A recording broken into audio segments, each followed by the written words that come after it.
This So conference will now be recorded. there we are. Okay, so I'm going to be talking. Whoops, here we go. So I'm going to be talking about birding. Carla, can I ask you to? Can you turn off your either your mic or your camera? Because for some reason I'm seeing you. I don't know what's being recorded. Thank you. We're having some issues with that. So anyway, so we're going to be talking about birding here today. As I said, I've been a pretty avid birder. I've birded all across the country, but it's something that you can do in your own backyard. It's something that you can do walking around the streets of Oceanside. You can do it in a park. There's a lot of different ways of doing it. So I'm going to share my screen, and we're going to get started now. Make sure. I apologize for the tech end of it. Okay, here we go. And okay, so birding. So why birds? Why do we choose birds? Well, first of all, they're all around us, and that's the great thing is you don't have to go into into some deep national park. You don't have to go into a jungle. You don't have to go anywhere. You literally just have to look out your window, and I guarantee you're going to see some birds. So they are all around us, and of course, sometimes they're around us in a nice way, and sometimes they're around us in not such a nice way. So we have to always keep that in mind. They're constant. And by that I mean that a cardinal, a male cardinal, like the one here, the bright red one, and the female cardinal, the more dull color. A cardinal is a cardinal is a cardinal is a cardinal. There's very, very, very, very minute variations, if any, among the species. So whether it's a mallard or whether it's a house sparrow or an American goldfinch, wherever you go, you're going to see them. They are what they are. Okay. Now there's some birds, like particularly robins, that sometimes will look a little different based upon their feed as far as the shape goes. Sometimes the cardinals will look a little bit different as far as color goes based upon their feed. But by and large, a robin is a robin, a mallard is a mallard, a heron is a heron, and so we can do those. So whether it's for instance, now in the you'll see here the gull that we have here. This is a herring gull. And the reason why I know it's a herring gull is because it has it has the white head, and it has the little eye ring, the red eye ring, and it has this little like lipstick on its bill. And that is what that is how we distinguish a herring gull from all of the other gulls. If you've ever been down to the beach, and I know everybody that's on here has been to the beach, if you've ever been down to the beach and you look out, you have probably seen a bunch of seagulls, and that's what people call them. And there is no such thing as a seagull. They're all different kinds of gulls. And I guarantee you that once you look, you're going to see that there's 3 or 4 or 5 different species of birds clustering around in what you would call a seagull. Same thing with the black-capped chickadee. Black-capped chickadees look like black-capped chickadees, and robins, the same thing. Robins, especially with their breast. Now, sometimes their breast gets to be a little bit different color, but they'll always have that white eye ring that's so special, and they're beautiful. Okay, I mean they just flat out are beautiful. These are photos of birds that I've seen around the country. This is a great gray owl about ready to dive in on a vole. That was about 15 degrees below zero, standing out in a field with 100 other people from about 26 states as we watch this great gray owl going down and splash into the snow and grab a vole up at the Sax-Zim Bog Birding Festival in northwest Minnesota. And then you have the ibises down in Florida. So, and there's now another thing about birding, and there's a difference between birding and bird watching. And the difference is bird watching is a wonderful thing. You sit in your backyard, you look at the birds that come, great, no problem. And it's a great thing to do, and not in any way downplaying that.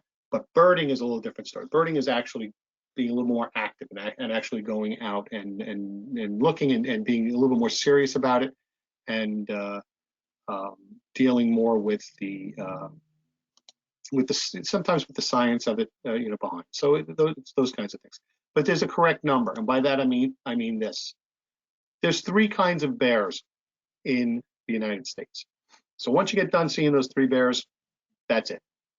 Okay. On the other side, there's 5.1 million fungi.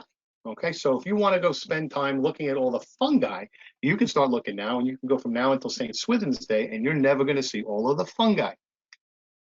But birds in North America, there's about 914 different birds have been seen in North America. The 635 that breed here regularly. The others are birds that are normally in South America or Mexico, who get blown up north by the wind, or who get blown from Asia, or get blown from Europe. And when they come in here, that's where we get that total. So that's not an overwhelming number. It's a nice number. It's enough so that you can always see something new, but it's not so big that you won't know a few hundred birds by sight and name pretty quickly. So it's pretty cool. That's why I say it's the right number. And they're fun to watch. Okay, now whether you watch them, like this guy, which I think is a really cool thing to do with hummingbirds, or when you're watching their habits, and you can sit and watch. And there's a community. There's a large number of birders. There's a lot of people that are around. There are 7 Audubon societies right here on Long Island. The one that covers our area is the South Shore Audubon Society. It's very cheap to join. I want to say it's like $15. They do Sunday walks every Sunday under normal circumstances. Of course, not now. And they meet once a month at the Freeport Library. It's just a good group of people who are very sharing. There's all kinds of festivals I've been to. As I said, the Sax-Zim Bog Birding Festival. I also went to the Sandhill Crane Bird Festival in Kearney, Nebraska, 3 years ago, and watched 500,000 sandhill cranes descend on a 10-mile stretch of the Platte River, literally blacking out the sky in the evenings and blacking out the sky in the mornings as they came and landed in the middle of the river. And the Platte River is very, very shallow, and so they hang on the sandbars. And it was an extraordinary thing to watch. There's all kinds of tours. You can take tours not only locally, but throughout the world. And it's a great way to eco-vacation. And there's a million online groups. So there's a great community of people. And I have to tell you, my wife has in the past collected sea glass, the broken glass that tumbles and then lands on the beach. The sea glass community is not a friendly community. They will sooner knife you than tell you where they found a piece of sea glass. But birders, on the other hand, with very, very few exceptions, birders are delighted to tell you what they've seen, where they've seen it, how they saw it, and show you 17 photographs of what they've seen. But it's a very friendly and very open and a very interactive group of people. So birding can be anything from walking around by yourself, which I happen to like to do, although I have put myself into some situations that my wife was not very happy that I put myself into, such as walking around a lake in Houston that was completely overgrown and with the path covered by spiders, looking at all different kinds of tropical cormorants, which I couldn't see anywhere else, and dodging, making sure I didn't run into snakes or alligators. Doing that by myself wasn't the smartest thing in the world. Neither was walking across about a 12-inch ledge, a frozen ledge in Minneapolis, over about a 75-foot drop, so that I could get across an overpass to get to see a saw-whet owl. But I got to see the saw-whet owl, and I lived to survive to talk about it. Not smart moves, I will grant you, not smart moves. But I do have to tell you that you can either do it by yourself or you can do it in groups. The U.S. Fish and Wildlife Service says that birding generates about $41 billion per year and about 660,000 jobs. Now, those are predominantly travel. It's not only the gear, because the gear is not that much, gear, books, magazines, but it's a lot of the travel, hotels, the tours, etc. So it's a big business, and there's a lot of people doing it at various levels. And they fly. I mean, why do we want to look at birds? Because they fly. How cool is that?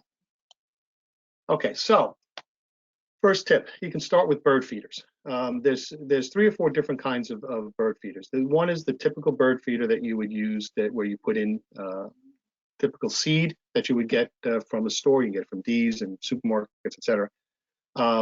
There's regular seed that has all different kinds of seed in it, and some of the black sunflower seeds.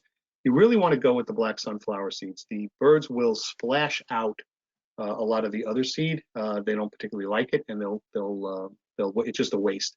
So the black sunflower seeds do cost a little bit more money, but you'll find that the birds actually eat them more and will attract birds such as cardinals that the regular cheaper seed doesn't.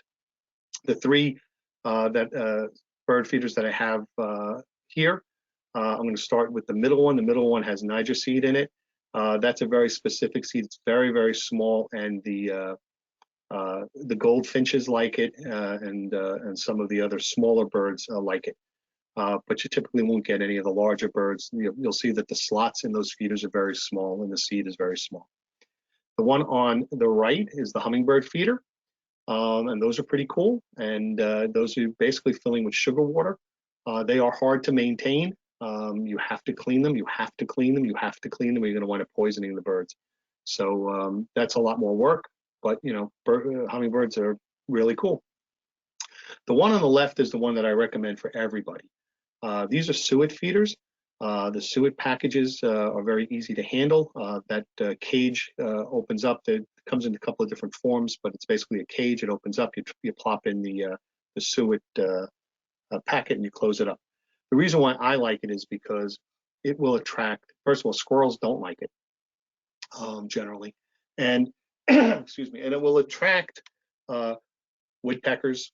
Even here, even in this area, it will attract woodpeckers. It'll attract some of the birds, grackles, and things like that that typically will not come to a regular bird feeder. So they're also less messy. You don't get as much splash onto the ground, and so and they come. I think I have one that you put 2 packets in at a time. I have one that you put 3 packets in at a time, and so they're typically less work. And so I highly recommend those. Okay, so what do you need to bird?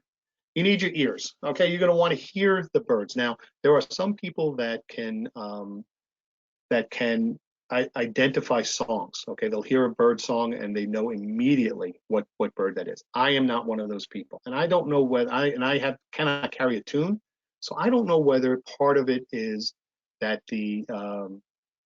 I don't know whether there's a connection between being able to hear and recognize bird songs, and also goes with your ability to sing or to be musically inclined. I don't know if anybody's ever done a study on that, but that's the thing. But at the very least, you need to hear, because you're going to hear their movement, you're going to hear their song, and that's going to help you to focus in on where they are to take a look at them and see whether you can identify them. Your eyes. All right, you're going to look. That's what you're going to do. You're going to look at the birds. And what you're going to find is that the more you look at birds, you'll be able to identify them by flight. For instance, woodpeckers have this very undulating up and down kind of flight. Almost looks like a wave. They go up and down as they fly. Others will scoot and dodge in and out. And you can kind of almost pick it up from their flight after a while. But you're also going to use your eyes a lot, because you're going to use that to identify what you're seeing. Your mind. Okay. One of the great things about this, and one of the things I got really into, was that there is a lot to learn. Okay. And again, this is the best thing about learning a new topic when you're an adult. There's no tests. There's no essays. There's no SAT that you have to take on birding. All right. There's nobody, so what you learn is based upon what you want to learn. But you're going to use your mind to be able to identify. And we'll go through the different characteristics that will help you to identify birds. And the more you identify the more birds, the more you're going to like it, and the more into it you're going to get. Binoculars are a must. Okay. Only because it's very hard to see the detail of the birds without having a set of binoculars. and I'm going to go through the type of binoculars. And as with most optical, unfortunately, the more you can spend, the better you're going to get. That's just in this one area, that's usually true. But even the cheapest set of binoculars can be a big, big help. Okay, so binoculars. Binoculars come in different sizes and in different powers. And you can see when if you go and you look to buy them or you look to borrow them, that typically it'll have numbers like 8 by 40, 10 by 42, thing along those lines. 8, the first number, tells you how many times it magnifies what you're seeing. So you might see, let's say an 8 will magnify something 8 times, 10 times, 12 times. So obviously, the more that you can magnify something, the better you can see it. But there are limits to that. The second number, the 40 or 42, tells you how much light the binocular allows in, and the more light, the better. So what you may say is, well, if an 8 by 40 is good, then a 16 by 80 must be amazing, and it is, but it probably would weigh about a half a ton. Okay, as these binoculars get bigger and stronger, they get much heavier and therefore much more difficult to use. The other problem with them is that it starts to affect the depth perception, and by that I mean an 8 by 40 will keep, let's say, 6 inches or a foot in focus, so you'll actually be able to see something within a depth range. Okay, a 10 will maybe only keep 2 to 4 inches in focus. And that means, and that's difficult when you're out in the field because the birds are actually moving. I'm going to take off my screen now so that I can show you. Okay, so what I have here is my set of binoculars. Okay, well, there we go, much better. Now, the way to use them is you're going to look at what you're looking at and then bring the binoculars up to you so that your eyes never go off of what you're looking at. So I'm looking, and now I'm bringing the binoculars up. Every binocular has this centerpiece that moves and will change the depth of where you are and puts things into focus. They also then have on the right eye, there's a second one. So what you're going to do is focus in for your left eye, and then you're going to move the binocular, the eyepiece on the right, to bring your right eye into focus. You'll see that the caps, if you don't have glasses, the caps pop up like that, and if you do have glasses, they'll push down like that to get it out of the way. All right, so that's basically what you want to do, and you always want to use it with 2 hands. You hold them at your chest and you bring them up like that.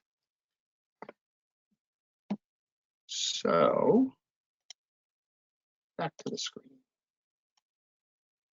Okay, and so that's what we're going to do. So you see, lift, adjust left, adjust right, and then hold. Okay, the other things you want to do is you want to keep your elbows in tight to your body, okay, because if you put them out, now you're holding up your arms as well as the binoculars, and it gets heavy after time, and you'll start to drop them. Okay, so you need a field guide. All right, now let me go back. So there are a million field guides, and so I'm going to show you a whole bunch in a half a second. I just want to go through with you this. The field guides will show the family of birds. Then they'll break it down into the species. They'll show you photos and pictures and parts and markings and range maps. So, okay. So there's about 900 field guides that are out there. This is one put out by the Smithsonian. It's a Smithsonian handbook. And you can see that within each of the birds, okay, it'll show a species, and then it breaks the birds down. Now, all by definition, what happens is all of these handbooks will put all of the birds in the same order, so that whatever handbook you pick up, whether it's this one whether it's National Geographic's Birds, which is a really good one. I really like this one. They will all do pretty much the same kind of a thing. They'll show you pictures of the birds, then they'll show you range maps for the birds, and I'll talk about those in a second. There's this one is also a good one. There's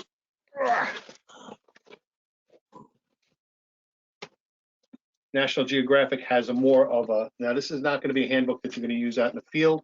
It's more of an encyclopedic kind of a thing and gives you a lot more information about the birds. You can go in there. Ken Kaufman has a wonderful book, and that's the one that I use all of the time. And it's a smaller one, and it's actually with my birding stuff right now, so I don't have it handy to show you. And I didn't realize it wasn't in that package. But there are a lot of them. The library, we have a lot of them, but you don't necessarily need to they're not very expensive. And once you get into it, you're really going to be able to use them. Okay, now,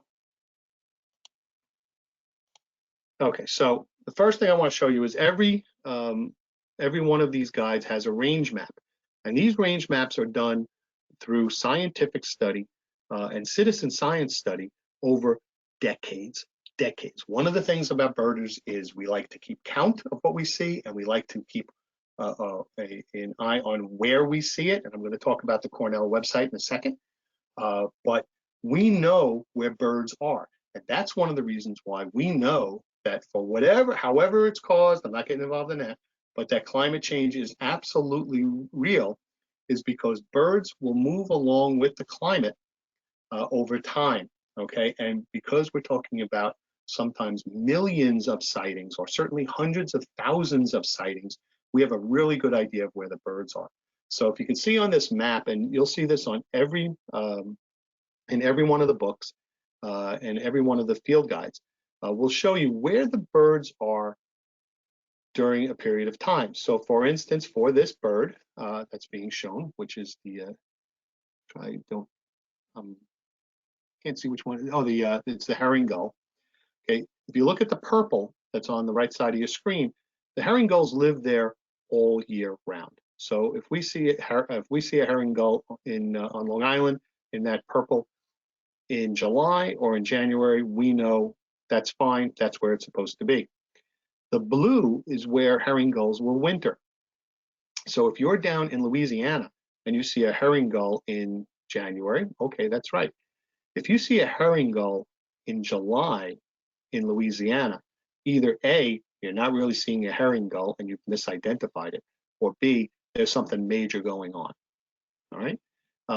The yellow is where you'll see herring gulls during the migration time, and the breeding area is where you'll see them just during their breeding years. And we'll have these kinds of maps for every single bird. And then what we find is that over time, that will change. So for instance, if herring gulls like cold weather, we will expect to see that the purple will start to probably shrink as areas get warmer, or we may see areas where they would typically winter may start to expand. So it's that's the kind of things that we look at. All right, and then clothing. Okay, so now as far as clothing, one of the things that they tell you is never wear white. Never wear white. That's just a standard kind of a birding thing. You also have to use your brain, and you can't be an idiot. And I are one very often. So I had just started birding, and there's a wonderful spot in Jamaica, which unfortunately was really destroyed by Sandy. But there's a preserved area down in just south of Howard Beach, and it's really a mecca. And so I decide on a summer day, I'm going to go down there. So I show up Sunday morning, big fat dumb and happy, wearing sneakers, no socks, pair of shorts and a t-shirt, and I have my binoculars, and I'm all set to go. And as I'm getting out of the parking lot, I see a guy pulls in, and he's wearing long pants tucked into his socks. He's wearing hiking shoes. He's got a long sleeve shirt. He's got a hat. He's got his neck covered. Now this is like 90 degrees. and he's slathering on all kinds of goop onto himself. And I'm like, boy, the hell's look at that guy. How weird does he look? And I got about, oh, maybe about 100, 150, 200 feet down the trail, heading into this overgrown marine area, when the bugs decided that they were going to have Sunday morning Tony instead of Sunday morning bagels. And I got attacked like I've never been attacked before. Just really, really a rookie error. So yes, do I keep off wipes now? Yes. Do I bird in long sleeves? Yes. Do I bird in long pants? Yes, I do. When I'm going into any place that is going to have bugs, mosquitoes, etc. And usually those are great places to bird. Some of the best places I've birded at have been sewage treatment plants around the country, particularly one outside of Austin, Texas, because birds love bugs. So the bugs love the sewage and garbage, and so the bugs love them, the birds love the bugs, and I love the birds. So unfortunately sometimes you have to deal with that. Not all the time, but sometimes. Okay, footwear. You're going to find that you're going to be walking a lot more than you thought, because once you start really getting into it and you start really looking, it's almost like hunting without a gun. You're listening, you're being quiet, you're watching, and you're walking, and you're walking, and you're stopping, and you're walking, and you're stopping, you're walking, and you're stopping. So just make sure that you're wearing proper footwear as if you were going to go on a sizable hike. So whether it's a good pair of running shoes or a pair of hiking shoes, and it depends on where you're going. Having a friend along is a good thing. Okay, it certainly keeps you out of idiotic situations like I put myself into, but it's also somebody that you can share with. And birds are not typically bothered much by sound, as you would think. It's typically fast movement that frightens them more. So you can yell. There are some birds, like for instance, if you clap, you'll see pigeons and mourning doves will scatter. But typically, you could sit and yell at a robin in your backyard, and the only people that are really be concerned about it is your family members and your neighbors. The birds are not going to really care. However, make a quick move, make a quick movement, and that bird probably will scatter. So it's okay if you have a friend and if you can do some talking as you're going through. I use a camera when I bird with a long telephoto lens. I don't get very good pictures, but the reason why I like to do it is because I don't have the best eyesight.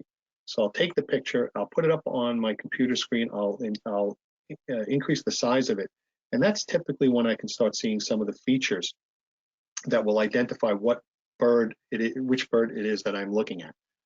So that's something that if you have it, people even use their phones, but it can help you. The better camera, obviously, or the better picture that you take, the more detail that you'll see, and the more likely that you'll be able to identify what bird it is. As you're walking, one of the birding is to keep the sun at your back. Okay, so you can see the osprey on the left, you can see all the detail. You can see the band across its head, you can see its talons, you can see the coloring. This other bird, the bird on the right, I have no idea what bird that is. I mean, I have a general idea of shape. I can see the beak size, but I'm not picking up anything else, and that's simply because of where the light is situated. And so when you're birding, yeah, you might miss something if you're looking, but if all you're seeing is a dark shadow, it's going to be more frustrating than anything else. There's a scope. Scopes, if you think of like a telescope that birders will bring around, usually on a tripod, they'll put it down. It's great for looking at birds that are not moving very much, typically water birds, some of the larger birds that don't move as quickly. If you're with a group, okay, here's a tip. Let's say you go with the South Shore Audubon Society. Typically, somebody will bring a scope, so they'll set it up. The protocol, okay, is you get online, you go, you look as quickly as you can so that you can see and identify the bird. You don't linger. You get off. Once everybody's gone through once, then you can go back and then you can spend a little more time. You get back online the second time through. You can spend a little more time. But birders, typically we want everybody to see the bird. Okay, so for some people it might be a life bird, first time that they've seen the bird, but we want everybody to see the bird first. Okay, and then a map. Okay, you need to know where you are. It goes kind of back to what those territories are that we talked about. Now there are a million apps, and the apps are getting much better, and a lot of them are free. Audubon puts out a great app. Cornell puts out a great app that you can put right on your phone, so you can, while you're out in the field, you can identify birds, and all of those apps include bird sounds. It'll tell you what area it's likely to be, and so it's a real. I mean, the app world has really increased tremendously. Okay, always bird the parking lot. Always bird the parking lot. And what this means, and this goes because of bird behavior. Birds like to live on the edges. Okay, live on the edges. Not that they're going to be in the X Games, but they like to live on the edges. Why? Because they can retreat into the trees or the bushes to for protection away from predators. They can see what's going on. They can dart out to grab food, and they can dart back in. So what area typically has a lot of edges? Parking lots. So if you pull into let's say one of the parks, okay, and you park in the parking lot, you come out of your car, immediately stop and look all around. Look at all around where you are, because very often that's where you're going to see the birds. So always bird the parking lot. That, of course, does not always apply. You do not, for instance, want to bird this parking lot. Birding this parking lot can result in, as we see here, a car going through the front of the store. We want to pay attention where we are and do it safely. Okay, so I was talking about some of the apps and software. There's the Audubon app, there's iBird, there's Peterson's, there's all kinds of birding software that you can download to keep track of what you've seen, and when you've seen it. And then there's 3 websites that I want to talk about right now. The first one is Whatbird. Let's see if I can make this magic happen. Okay. Let's see. It worked. Okay, so if you go to whatbird.com, it starts with a database of 966 different kinds of birds. And then what you do is you put in all of this information. So what? So common location. So I'm going to say I saw this bird in New York. Okay, and I click it and I go to next. And now that 966 has dropped down to 313. Why? Because there's about 600 birds that don't ever come to New York. Okay, they just don't come to New York. You're not going to see a magpie in New York. Magpies are only out west. So so that'll drop it immediately. Then I want to look and say, all right, let me look at shape. Okay, and I say, you know what, that bird that I looked at, did it look like a chicken-like marsh, or a duck-like, or long-legged-like, or sandpiper, or was it like a hummingbird? Okay, or was it perching-like? Okay, and in this particular case, I'm going to say that it was. We're going to say that it was. We're going to say it was duck-like. Okay, and so now that'll drop me down to just 39 birds. All right, now I'm going to go and I want to say, all right, what color was it? Okay, and I'm going to say it was mostly reddish, okay, reddish or rust that I saw. And now it comes down to, and it tells me that I don't have anything that matches that. That's a little strange. Okay, so I'm going to say that it was predominantly brown and white. Okay, and that brings me down to just 2 choices, down to a long-tailed duck or a ruddy duck. And if I click on this, give me icons, it'll show me generally what they look like. And then I can look and I can say, you know what? That's the bird that I saw. Okay, and it'll give me all kinds of information about a long-tailed duck. All right, and then I can see, then I can go back and say, all right, did I see this? Did I see the eye? Did I see the color? Is this what I saw? Is this what it looked like? So that's one way of looking at these birds. Let me get back to my screen.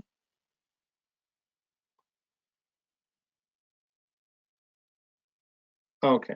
The other one is, next one I want to talk to you about is All About Birds. All About Birds is put out by Cornell. Now I have to tell you this, Cornell Labs, they are the predominant, what they do is absolutely incredible. They have this all about birds, which is sort of like an encyclopedia, if you will. It's got live cams. It has courses that you can take. It has all different kinds of functions. But you can learn about birds all the way through. So let's look at American robin, okay, which we all know and love, and we're seeing a lot of now. Okay, so it'll tell us about American robin. It'll show us pictures of American robin. You can listen to it, which I can't do on this screen for you. It'll give you the map. Okay, it shows you where they're likely to live. It'll tell you what their food is, nesting trees.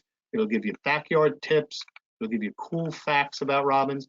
It's just to give you the behavior. Okay, so it's a ground forager, and we all know that because we see the robins that are always in our lawns and in our gardens. Okay, that's where they're going. It'll tell you what its conservation level is, and so it will tell you all different kinds, and it'll give you ID information as well.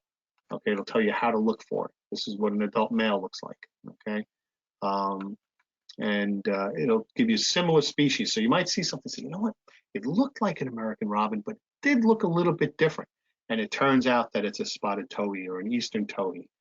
We have eastern towhees here on Long Island. So you can click on those, and then you can learn about those. And does it become a bit of a time suck? Yeah, it does. But it's pretty cool. So that's a great site. Then the last one that I want to talk to you about is of these sites is eBird. Now what eBird is, and this is what I was talking about, birders will every day upload tens of thousands of lists of birds that they've seen and where they've seen them. Okay, and we will all submit them. And so what that lets them do is to create these amazing species maps, bar charts, and things. So if I look at the species map, all right, I'll take them all around the world. And so now I'm going to say I want to see where are American robins. Okay, and now it will show me. See the purple? This is where American robins are seen. So if you're sitting in Mali, okay, or you're hanging out in Berlin, and you see a bird that you think is an American robin, it ain't American robin. But now we can even go further, and we can say, I just want to see birds that we've seen March to February, okay, March to May rather, okay, and I want it. Okay, so I want to see just March to May. Where have they been seen? And look at, again, it's pretty much what you would expect.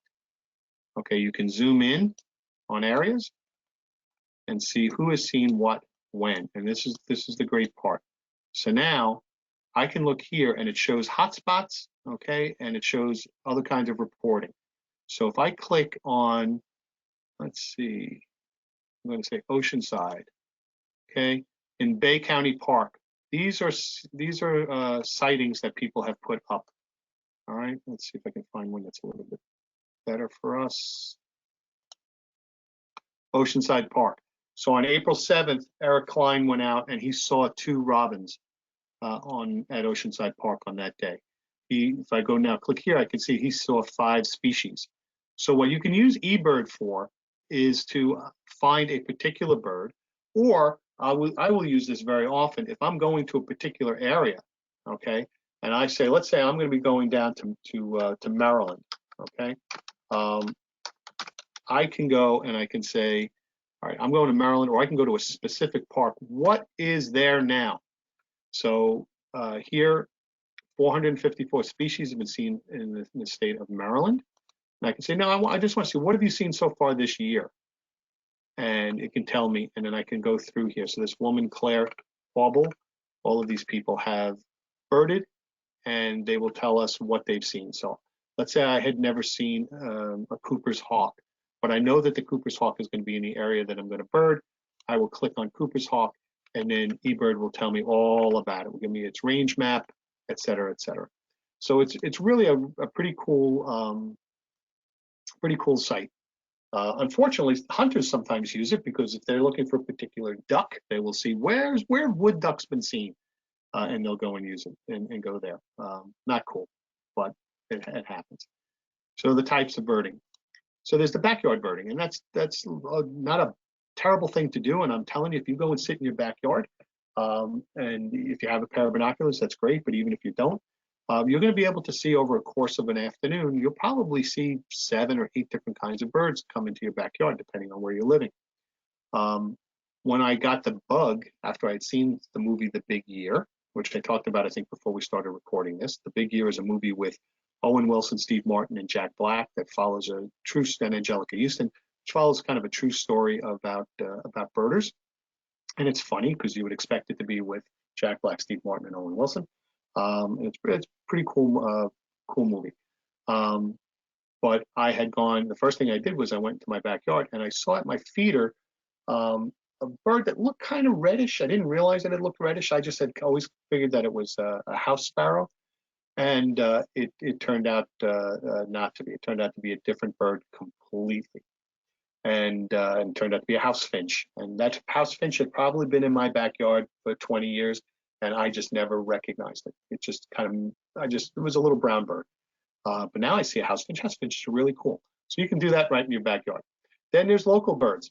Okay, as and now, especially as we're social distance walking, you can go anywhere as you go around, and you'll be able to see a ton of birds out there, and you'll start to identify that there are differences in the birds. That little black bird that you're seeing may be a European starling, or maybe a grackle, and you're going to look at it a little bit more closely. As I said, when you go down to the beach, you're going to see a bunch of quote seagulls out there. And it's only when you look close that you'll notice that some of them are herring gulls, like the one in the upper left with the white head and the little bit of red, or they're ring-billed gulls, like the one on the right that has a ring around it. It's a little bit smaller, or it's a great black-backed gull, like the monster on the bottom. And when you go to the beach this summer, and we will be at the beach this summer, I am sure, in one way or the other, you're going to see all of these all hanging around together. These are terns, common terns. And laughing terns. And what you'll see is if you notice that there's differences in the beaks, there's differences actually in the head shape, there's difference in the head coloring, there's difference in the color of the legs. So you may be looking at these down at the beach and saying, oh, it's a bird, it's a gull. Terns typically will kind of helicopter and then dive down, where gulls will kind of swoop in. So if you're out on the beach and you're looking and there's birds that look like they're just hovering in the air, hovering, and then diving straight down, those are terns, most likely. Or you can travel. As I said, I've traveled all over the place, but I also have used it when typically if my wife and I are on vacation someplace, and it doesn't have to be any kind of exotic place. My wife's family has a farm outside of Utica, and I'll get up early and I'll go down some country roads and just kind of look around. Or when visiting my daughter who lives in the middle of Washington, D.C., I'll go outside and quickly see things, even in the middle of a city. Now there's listers, okay? And those are people that are specifically looking to see how many birds they can see in a time, in a date, in a place, in a region. Then there's competitive birding. This starts to get a little bit bordering on nuts, but those are the people that are trying to do big years. There's also competitions. For instance, New Jersey has had for years what's called the World Series of Birding, which is where teams will get together and try to see as many birds as they possibly can in a short period of time. Now, it's interesting what happens with some of these things. Like I said, New Jersey birding, they've been doing this World Series of Birding in December for, I think, since the 1940s. The cool thing with this is somebody went back and they looked and they said, how many times do birds appear on different people's lists? So for instance, if we all were doing a list here in Oceanside, 100% of our lists would be house sparrows. 100% of our lists would have house sparrows on them because that's the most common bird, and we see them all around here. That's those little brown birds with a little black bib, and they're everywhere. But they went through and they looked, and what they found was really, really interesting. When you went back into the 1940s, in December, maybe 5 to 10% of the birders had Canada geese on their lists. Canada geese were not in New Jersey in December. They had migrated away. By the time you got into the 1960s, 1970s, 1980s, all of a sudden it's 60%, 70%, 80%, 100% of the lists have Canada geese. Why? Well, it's because in the 50s and 60s, we built suburban schools and suburban parks, and those have short grass with in wide open areas. And Canada geese love short grass to feed on, and they love wide open areas where they're free from their predators. So we, by building all of these schools and parks, have created a situation where a bird that typically would migrate has now chosen to stay. And we have documented citizen science data that show that that's happened. The big year, I talked about the big year. I can't really show you the clip that I wanted to show you because I can't transmit sound through this. But if you get a chance to look at the big year, I suggest that you do. It's a lot of fun. And then there are people that like to bird for the photography. They like to get out into nature. They like to photograph the birds who are beautiful and the typical scenes that they're in. And there are people that audio bird. There's people that go out to simply just to listen. They like to listen to the birds. They like to try to identify the birds by sound. And that's a great type of bird. And then, as I said, there's the research citizen professional. We actually have some other days. We have a big backyard count that the Audubon Society puts forward, where they ask everybody just to count the number of birds that you have in your backyard by species, so that we can kind of get a handle on how all of the different birds are going. So how do you identify the birds? You identify them by sight. You identify them by shape, okay? So I showed you one before with that watbird. Different birds have different shapes. Some are perching, some are standing up, some are tall and thin. Some look like hawks, okay? They have different shapes. So basically birds fall into these categories, it's 15 categories. And if you look, that's what you're going to do first, okay? If you see a bird that looks like the long-legged waders in the second row here, you know that that's not going to be a sparrow, okay? You're going to look for the birds that are long-legged waders. And then size, okay? We know that there's a difference between sizes.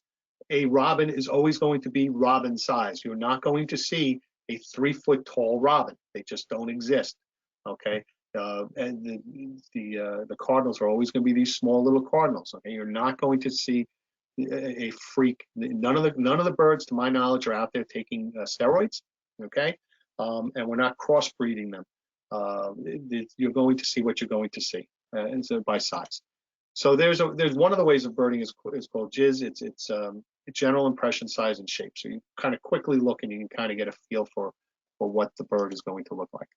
Posture, okay. Some birds sit upright. For instance, if you look at hawks, and there's a lot of hawks on Long Island, red-tailed hawks predominantly, and they sit up on they'll sit up on light poles, particularly on the parkways, and you'll see they stand up, they sit up tall. Okay, so you can tell them by posture. You can tell them by flight pattern.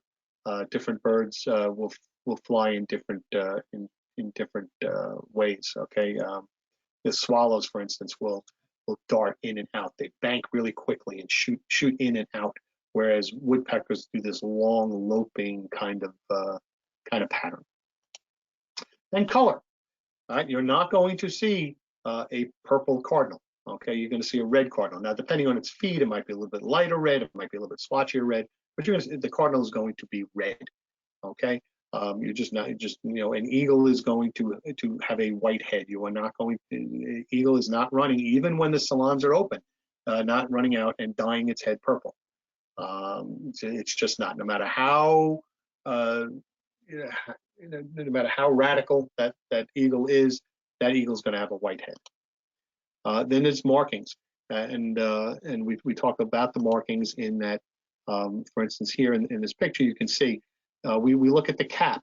Okay, so we can see the cap on this house sparrow is like a grayish, and then it has the brown head, and then it has the stuff on the coloring on its chest. So we look at beaks, because the beaks will come in different shapes, but there's typically 3 or 4 different kinds of beaks. We'll look at the head and see where the coloring is, where the stripes are. We look at the throat. We look at its belly. We look at the wings, We look at its eyes, and typically with some eyes, there'll be a line that kind of runs through it. It looks like an eye line. Some will have circles around them. And so the eyes will look differently. Some of them, with some of the marine birds, will have different color eyes, right? And we look at legs and color. So here are two egrets. We have a great egret on the right and a snowy egret on the left. And if you just were looking at them without them being side by side, they kind of give you the same impression. But when you look closer, you can see they have, starting from the bottom, the snowy egret has yellow feet, okay? Obviously by size, you can see that there's a difference. The beak color is different. The eye color is different. They have a general same kind of a feel as far as as far as the feathering goes. And as a matter of fact, these birds both almost went extinct in the 1920s because women liked the feathers for their hats. And so they were killing these birds by the tens of thousands to make hats. Luckily, those hats went out of style and the egrets bounced back.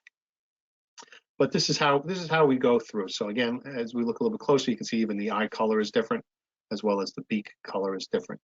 As I said, the feet are different colors. And then the sounds. And I can't do sound here, unfortunately, but I will tell you this. There's an American crow and there's a fish crow. They both live in this area. You have seen both of them. I guarantee you 100%. But the sound that they look almost identical. The only way to tell them apart is by the sound.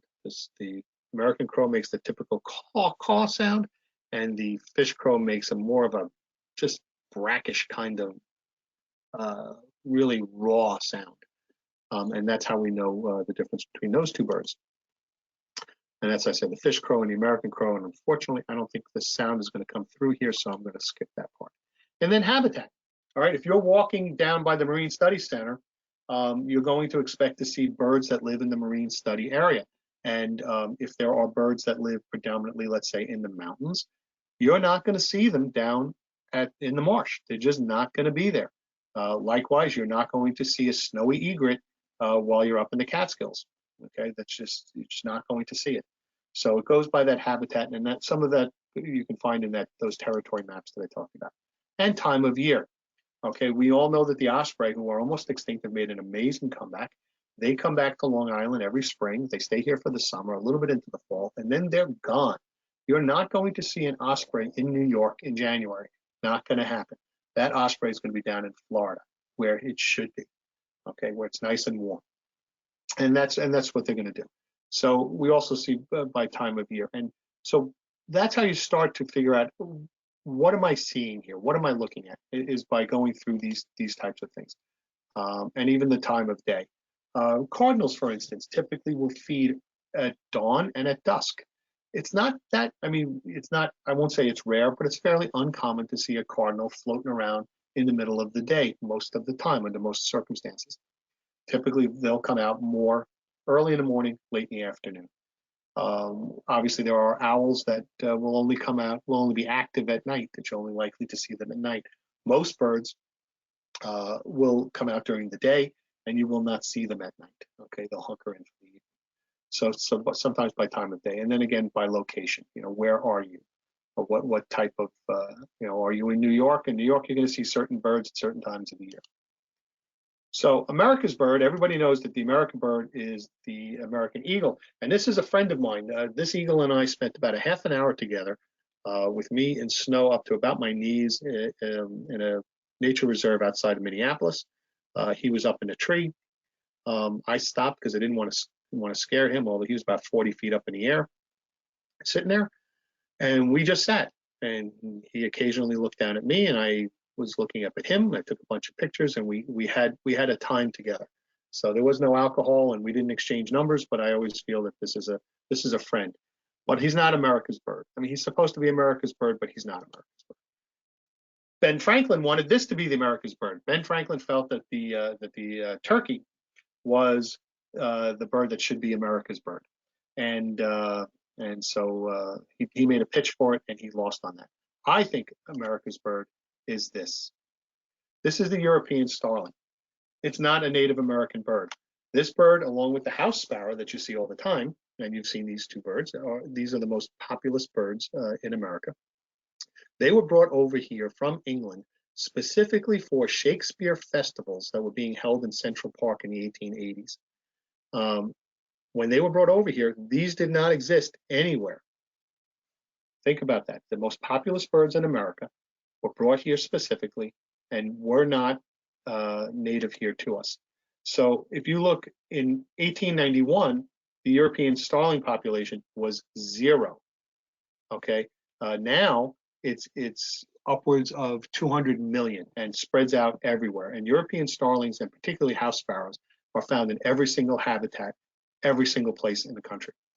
Okay, and so I say it's like Europeans in America.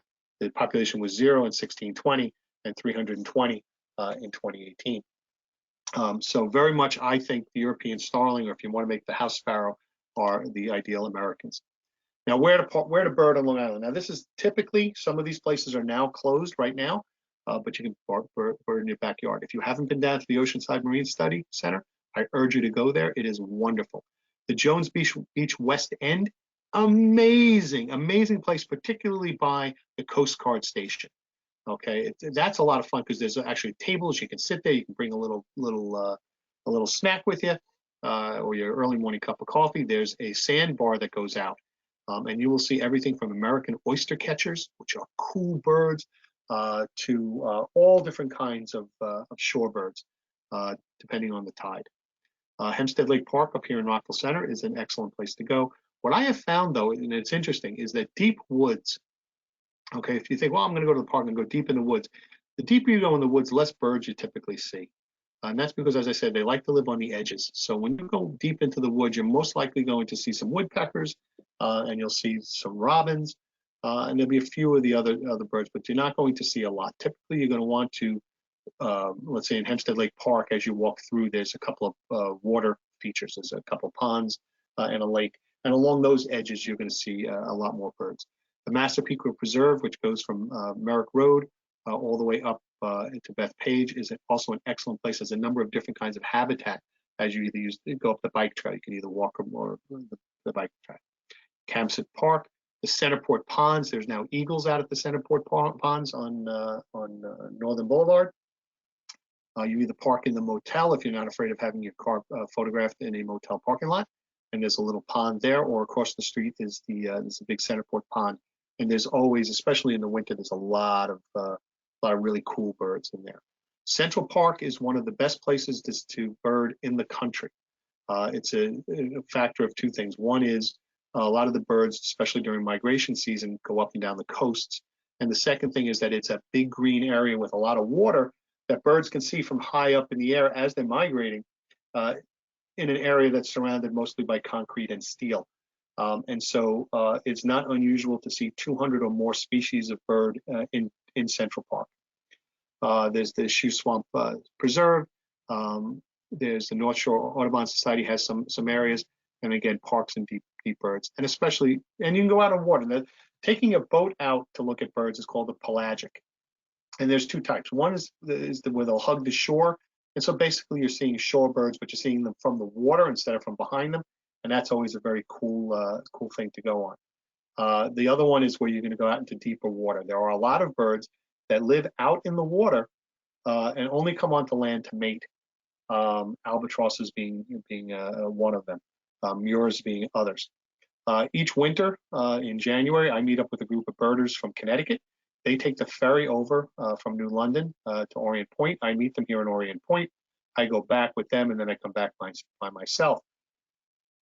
There are a lot of birds that live deep in the ocean during the summer. They will come closer during the winter, and so you'll be able to see like shovelers and things like that you typically wouldn't be able to see when they're out further in the sea. So it's a cheap way of doing what's called a pelagic. I've also taken a boat with the woman that the Angelica Houston character is based on in The Big Year.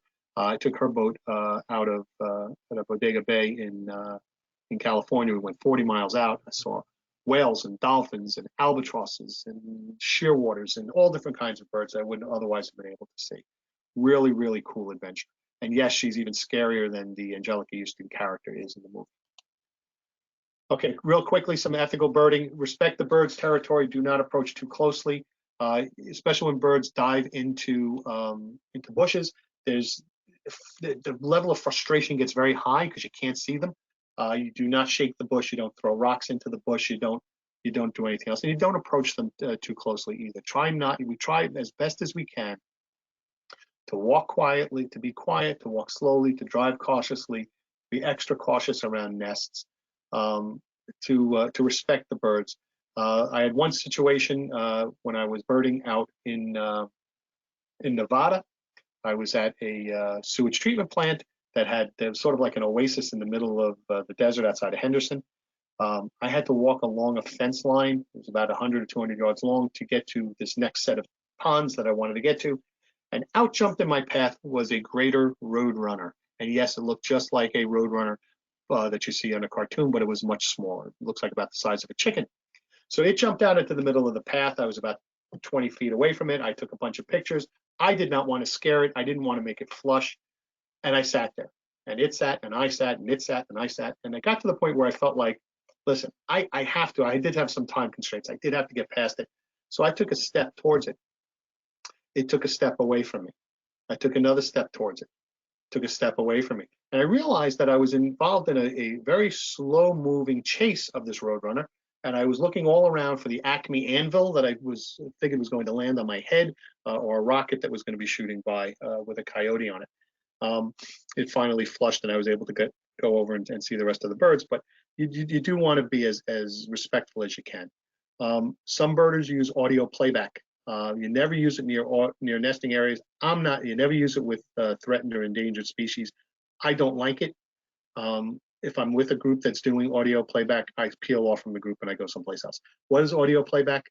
They have these attachments that go on your phone that amplify the sound. And so they'll go on those apps that I talked about, and they'll play back the bird's call or the bird's mating call, and they'll play it really loudly.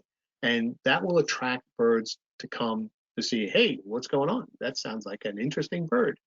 And so it's a way for birders to see it, but I think it impacts on the bird's daily routine, and it's not something that I will do. I just refuse to do it.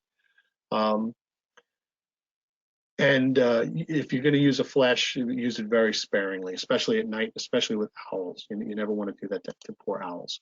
Okay, what is pishing? You're going to hear pishing. Pishing is making of sound that sounds something like this. Psh, psh, psh, psh. And you will do that sometimes. And again, it's a sign. It raises concern in birds that there's a predator near. And a lot of times they'll pop out to the edges that I talked about to see what's going on. Again, a lot of birders use it. I think it's less intrusive than using the audio playback, but I'm still not a big fan of it. This is not life and death. Okay, as much as I enjoy it, if I don't get to see a particular bird at a particular time, it's not the end of the world. I really don't want to affect them. So remember that the bird's welfare is the highest priority. Don't harass them. Report any poaching. Don't damage their habitat. Okay, stay on established paths as you're going through. Avoid aiming optics at people's homes. Don't go on people's private property without their permission. Okay, be a birding ambassador. Promote good relations with non-birders and the general public, and follow the rules and regulations of public areas. For instance, if they've recently planted something or seed something, they don't want you to go in a particular area, don't go in a particular area. Okay. As far as books and movies, as I mentioned, The Big Year, A Tale of Man, Nature, and Fowl Obsession is a great book, and it was made into a very, very good movie. There's a book by Ken Kaufman. If you are a person in your 50s, 60s, or 70s, you will really appreciate this book. Ken Kaufman, but anybody would. Ken Kaufman dropped out of high school back in the 70s so that he could go bum around the country and Mexico and look at birds. And so as much as it is a tale of birds, it's also a tale of that time of America. And it really is it's a really good story, no matter what your age is. It's a really good story. And it's a great introduction. Birding on Borrowed Time. Phoebe Snetzinger was crazy. She was insane. There's just no other way of putting it. She saw over 10,000 species of bird in her lifetime, but she missed her children's weddings. She missed family events. She missed funerals. Totally, totally, totally obsessed to the point where, you can't. But the book is really a cool book. As far as movies go, there's also a Birder's Guide to Everything and Birder's The Central Park Effect, and so you can find those on sometimes on Netflix, etc. And those are really good good versions. So let me see, and now we're back to me. So that's essentially my presentation. It's certainly something that you can jump into right away if you like. And it's something that I think you can find a lot of enjoyment in, and it's something that you can do in various levels. So I will, if anybody has any questions for me at this point, you can either unmute yourself or throw it into the chat box. Hi, how did you get started on this? Well, what happened was 2012, I will tell you, I say very often that Hurricane Sandy was the high point of my year that year. It was I had a miserable life year for a ton of reasons. And I guess I was looking for something. And what happened was I picked up this movie, The Big Year, with Jack Black, Steve Martin, and Owen Wilson. And as I was watching it, I'm looking and I'm saying it was beautiful scenery and beautiful places, some places that Angela and I had gone to. And I said, wow, that looks really cool. And then I've always liked to take pictures in photography. So I was like, this would be really cool. And Angela and I do a fair amount of traveling. And so I kind of put it all together. And then what I did was I grabbed my binoculars. I went over to the preserve in Rockville Center, the Hempstead Lake Preserve. And as I was walking through, I heard tap, tap, tap, tap, tap, tap, tap, tap, tap, and I saw my very first woodpecker. I had just never seen a woodpecker up until that point. So I saw the woodpecker. And then I also looked at my phone and realized that I had been walking for about 2.5 hours. So I had no idea because I was walking, stopping, and listening, and walking and stopping, and listening. And when I came home, I immediately uploaded the photos that I took. I identified the red-bellied woodpecker that I saw and a few other birds that I saw. And then I went and I sat on my back porch and I was looking at my bird feeders, and that's when it hit. It was the house finch. This little looks like a house sparrow, a little bit longer with a little red belly. And I said, man, that's it. I was hooked. And then from there, shock of shocks, I got a little obsessive and really started doing, keeping track of what I saw. And then the more I saw, the more I enjoyed. And I think that summer, Angela and I had gone down to Cape May. We met a couple that we knew down at Cape May. And there's these little boat trips that they take you on. It was $10, $15. And they take you on a little flatbed boat that just hugs the shore around there. And Cape May is like a major world birding spot. And I got to see a lot of shorebirds, American oyster catchers, which are really cool birds. And when I say cool, they look like black chickens, but they have this really long, bright red rounded bill. And what they do is they go in like the muddy areas, like where the waves have just pulled back from, and they slam their head down. I mean, they drive their head down into the mud, and they pull up oysters and clams, and their beaks are so powerful they break them open and then they eat them. It's a really cool, kind of funny looking bird to look at. So that's how I got started, and then it kind of went from there. I have one more question. Sure. You never mentioned the piping plover. Yes, the piping plovers.